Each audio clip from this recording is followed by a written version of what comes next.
guys, how's it going? This is Charis, and today I'm going to talk to you about finding bliss while feeling blah, because I know I have been experiencing that, and I think a lot of people have as well.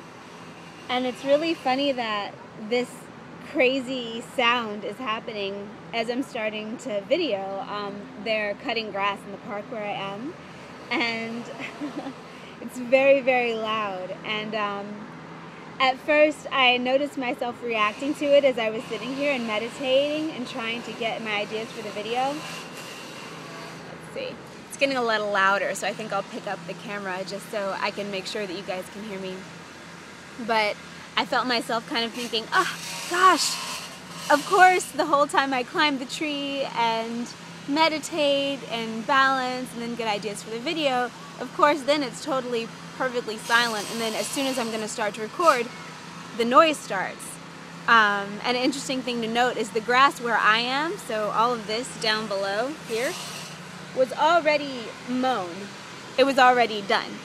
And so they came back, and I guess just out of where I can see are they mowing now. But it's also really perfect because the topic of today's video is finding bliss when you're feeling blah and like and sick or just feeling crappy for whatever reason.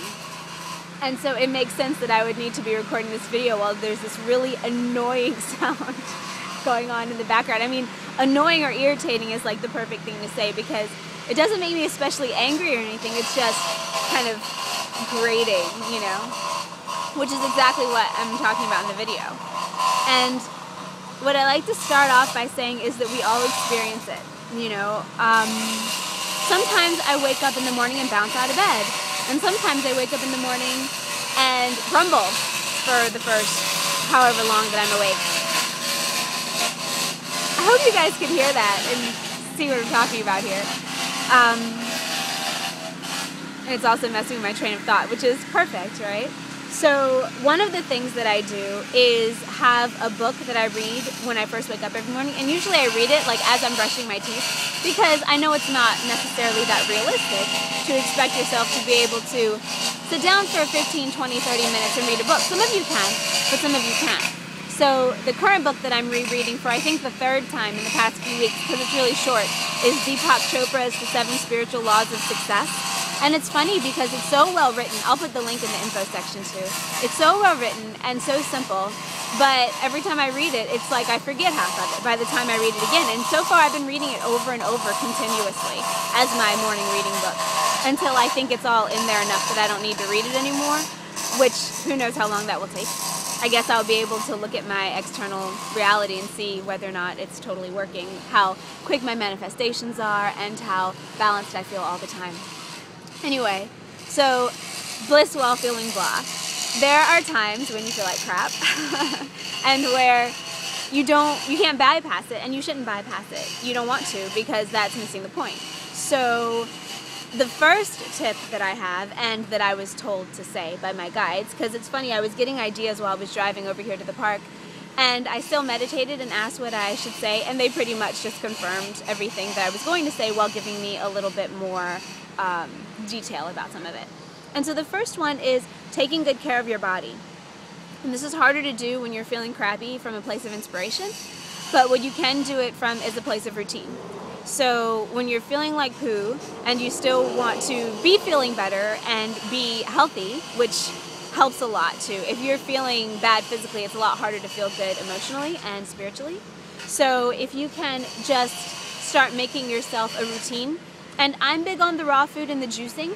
It's funny because since I've been getting more viewers on my videos, I've gotten more people coming back with, well, actually, you should eat this, shouldn't eat this is good for your body, this is bad for your body, and all of it's conjecture because our food community of research finds new stuff every year. But what I can say is, for my particular body and type of whatever, you can say Ayurvedic type, or you can say, you know, whatever morph I am, ectomorph or whatever, and all of these other things, temperament, emotion, energy level, excuse me, still, that cold is still having some echoes here and there, but the best thing that works for me is juicing and doing lots of raw food. Now, I don't know if that's true for every single person. I know that it's definitely true for me, and I know the difference when I'm not doing it. I also love to take Ormus. I use silica. I drip it in my spirulina every morning, and that makes me feel wonderful. And when I'm not doing it, I notice the difference. It's harder for me to stay in a high vibration. My manifestation takes longer. My inspiration comes slower. But if that will work for you, I don't know. I can tell you, try it and see how you feel after a week or two of doing that. And if you feel really terrible and are craving a bunch of stuff and are really unhappy, then it might not be for you, or it might not be fully for you. You might need to do more stuff. But I do know that in our culture, with eating, we're not taught how to be vegetarians and still have a balanced diet. So if you're trying to be vegetarian, you just cut a lot of stuff out of your diet and don't put other things in, then you are probably not going to be totally satisfied. So I would do a little bit of research if you're first thinking about going raw or vegan or vegetarian. Anyway, that's the first thing, is taking care of your body. Also doing morning exercise routines. I have about a 15 to 20 minute morning routine I do every single morning. And when I don't feel right. Some days I wake up and don't want to. Like when I was sick, I wasn't exercising because I figured my body kind of needed all of its reserves to go to fighting off whatever infection I had or virus. But generally I exercise every single morning, but it's only about 15 or 20 minutes. So it's not like it's that much of a, schedule block. And also it's in my own living room, so I don't have to drive to a gym or anything, which is convenient. If I did have to, I guess I could afford to time-wise right now, but I know that a lot of you guys can't. You have stuff going on that you don't have time to like take an entire hour out of your day and go over to a gym or something. But there are ways you can get around it. Also, I've taught fitness classes in grad school, so I understand how my body works and know what to do to keep myself most limber and happy and looking the way that I want to look also, which is part of it. We're in physical bodies. Why not take good care of them and like them? And so that is too something to think about for yourself. But, oh no, I only have 3 minutes and I have to tell you 3 other things. Okay, I will go fast. So the second one is to meditate. And meditation is different for everyone. You find the one that works for you. But also, it's really important to connect when you meditate. To connect your root chakra to the earth, to connect your crown chakra to the heavens, either connect with the sun, the center of the galaxy, the center of the universe, or whatever else you feel called to connect with. First I did the sun, then one day it occurred to me to connect to the galactic center, and then one day it occurred to me to connect to the universal center. I think that was a progression that had something to do with the amount of energy that I could hold in my physical form. But whatever you feel called to try, go ahead and do it, and go at your own pace and see what happens. Another thing is to, when you connect, become a conduit rather than a generator. Because when you're trying to be a generator and a source of things, then you get burned out because it shouldn't come from you. It should come through you from the universal abundant supply of everythingness, for lack of a better term. So if you can imagine, for instance, what I imagine is once I've connected my root chakra to Gaia, I imagine kind of her gold and amber colored energy coming and filling me up. Once I connect my 7th chakra to the universal center, well actually it's a chakra way above the 7th chakra, but that's the one I focus on going through to get there. I feel myself filled with this really glittery, silvery, universal center energy, and the two mix in me, and then I can feel myself as that beacon and conduit. And so thinking of yourself as someone channeling energy, not necessarily channeling like people channel entities, but channeling energy like a light bulb that's plugged in rather than a generator that's generating energy, makes things a lot easier. And once you're doing that, it's easier for you to be balanced in your view of things. And then the third one, what did I write down on the third one? Oh yeah, we're here to embrace and experience it all, not just half of it, which I've talked about before. But it's one of those things that is hard to put into practice, because when you feel wonderful, it's great to embrace it and be really present. When you feel crappy, it's a lot harder.